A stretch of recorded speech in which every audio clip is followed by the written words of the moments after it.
అత్యంత కీలకమైంది. కార్మికుల ఆరోగ్య పరీక్షలు. ఇది కార్మికులకు ఆరోగ్యం టెస్టులు. ఏది? కార్మికుల దగ్గరికి పోయి కార్మికుల బ్లడ్ శాంపిల్స్ అవి అన్ని తీసుకొని అలా ఆరోగ్యం హెల్త్ ప్రొఫైల్ తయారు చేయాలనేది ఇదొకటి.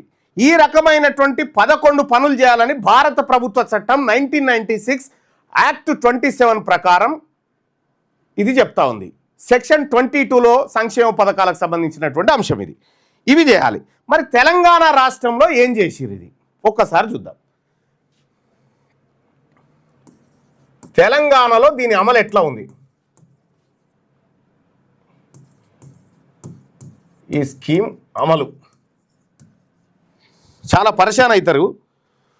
2017 నుండి 2022 మధ్యలో వసూలు చేసిన డబ్బు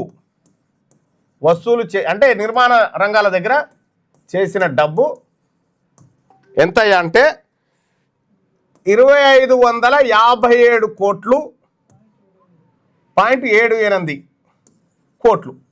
ఇన్ని డబ్బులు వసూలు చేసిరు.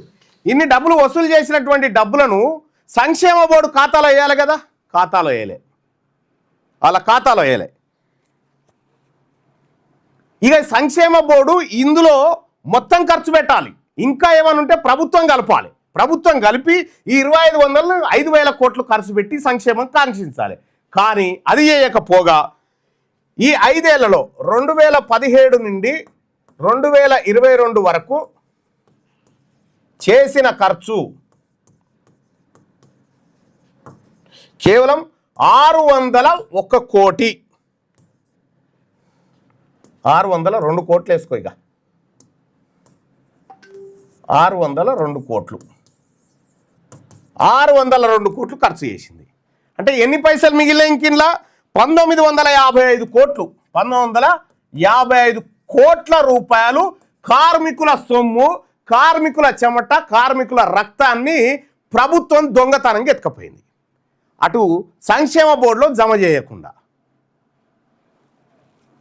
ఈ డబ్బు ఎక్కడుంది ఇప్పుడు?